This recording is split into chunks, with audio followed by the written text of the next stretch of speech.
മരണശേഷവും എഴുതിക്കൊണ്ടിരിക്കുന്ന എഴുത്തുകാരനെന്ന് ബഷീറിനെ വിശേഷിപ്പിക്കാറുണ്ട്. ഒരുപക്ഷേ മതിലുകൾ എന്ന് പറഞ്ഞൊരു സങ്കല്പം തന്നെ, അതിൻ്റെ പിന്നിലുള്ളൊരു വലിയ തത്വചിന്ത തന്നെ, സിദ്ധാന്തം തന്നെ നമുക്ക് അത്ഭുതകരമായി തോന്നും. മതിലുകൾ ഇങ്ങനെ നീണ്ട് കിടക്കുകയാണെന്നുള്ള ഡയലോഗ് ബഷീർ പറയുന്നുണ്ട്.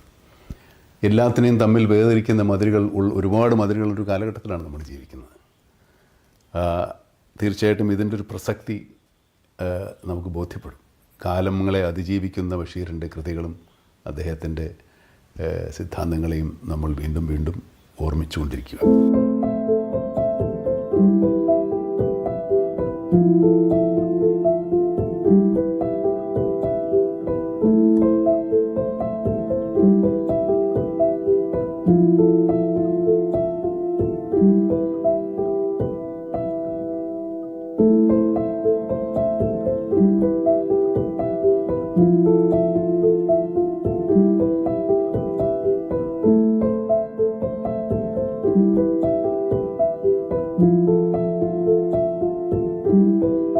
And my dear students, do you know why we gathered here?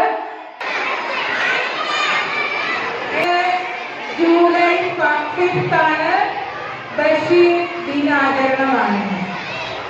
ആരാണെന്നറിയാമോ Basheer? ഒരു ഫേമസ് റൈറ്ററാണ്, കഥാകൃത്താണ്. സോ അദ്ദേഹത്തിന്റെ കുറച്ച് ക്യാരക്ടേഴ്സ് ഇവിടെ നിങ്ങളുടെ ഫ്രണ്ടിൽ വരും. Okay, all of you listen carefully. All should be silent and listen carefully. So now I invite our principal, Sarita Gairman, for the introduction. So, okay, ma'am already പറഞ്ഞു നമ്മുടെ എല്ലാ കാറ്റഗറികളിലും വൈക്കം മുഹമ്മദ് ബഷീർ ദിനാചരണം. July 5th is the day when he inspired. Not his birthday, the day when he inspired. Alright? So this day is observed as Waikom Muhammad Bashir Day. He's a very famous writer in Malayalam, but not just his recognition is not just in Kerala, even our state is countrywide. He is Padma Shri Waikom Muhammad Bashir. Okay, now without wasting any time, I will request the characters, the famous characters of Waikom Muhammad Bashir to be here on stage and present before you. Use of those stories. Principal and Fatima teacher, please come forward on the stage. And the Fatima teacher is handing over a pamphlet to ma'am.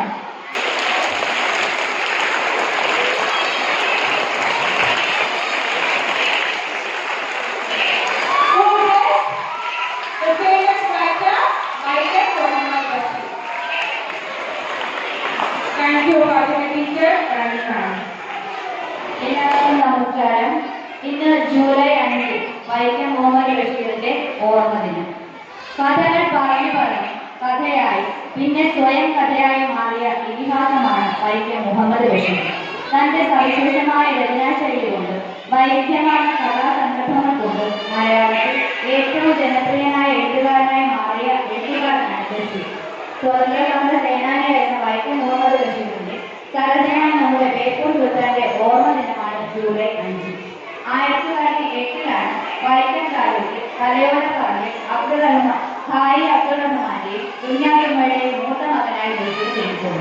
Ramanathan ചാലിച്ച അദ്ദേഹത്തിന്റെ രചനകൾ നമുക്ക് ഏവർക്കും വിവരിക്കുന്നതാണ്.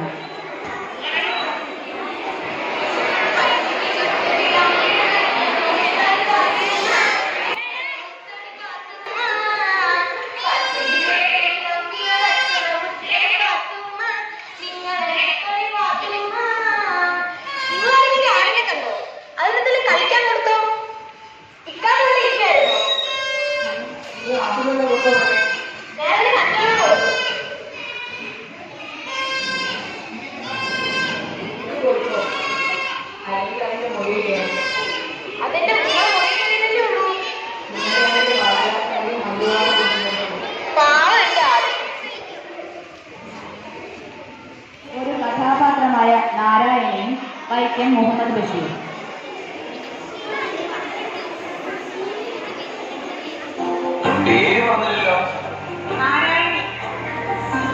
സുന്ദരമായ പേര്. വയസ്സ്? സുന്ദരമായ വയസ്സ്. നാരായണി, നമ്മളേതാണ്ട് ഒരുമിച്ചാണ് ഈ ജയിലിൽ വന്നത്. നാരായണി എങ്ങനെയായിരുന്നു നമ്മുടെ റോസാച്ചി കൊണ്ടത്?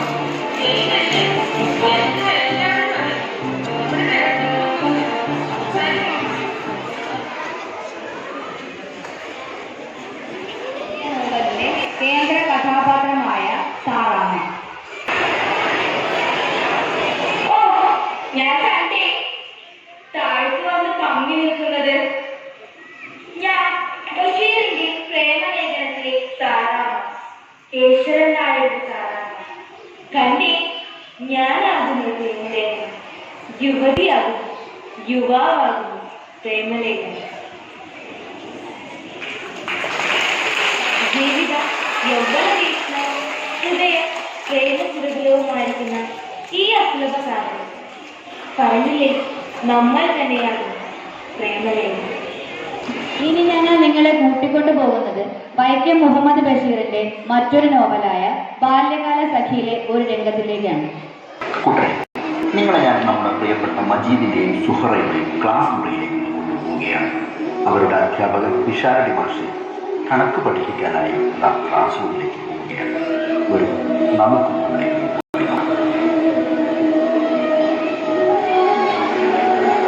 നമസ്തേ. എല്ലാവരും ഇരിക്കും.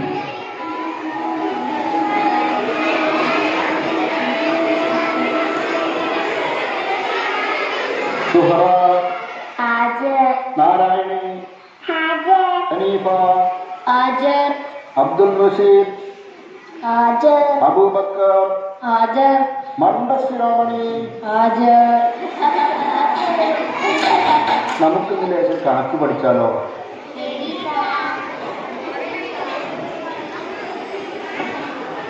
രണ്ട് കൂട്ടണം രണ്ട്. ഹനീഫ പറയും. 4 സാർ. 3 കൂട്ടണം 2. സുഹറ പറയും. 5. അടുത്ത ചോദ്യം മണ്ടശിരോമണി. 1 കൂട്ടണം 1. പറ മണ്ടശിരോമണി പറ. ഒരു ചെറിയ തോടും വേറൊരു ചെറിയ തോടും കൂടി കൂടുന്നു 3 ബല്യം. അപ്പൊ 2 കൂടുമ്പോൾ 3 ബല്യം. മജീദ്, നീ മണ്ടശിരോമണി തന്നെ. നിനക്ക് ഞാൻ ഇനി വലിയ സമ്മാനം തരാം. നിങ്ങളുടെ വാർത്തകൾ 1, 2, 3, 4, 5, 6. ഈ 6 അടി കൂടി ഇവിടെ വലിയൊരു അടിയാണ്. ഇരിക്കാം. 1, 3, 2. മനസ്സിലായോ മണ്ടശിരോമണി? അപ്പോൾ ഇന്നത്തെ ക്ലാസ് കഴിഞ്ഞിട്ടാ.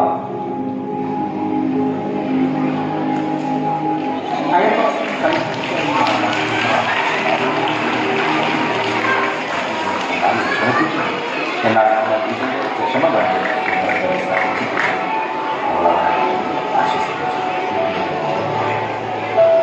സാറിനിട്ടോ ഒക്കെ നമുക്ക് ശരിയാക്കാം. ബാ ചെറുക്കനെ, നമുക്ക് പോവാം.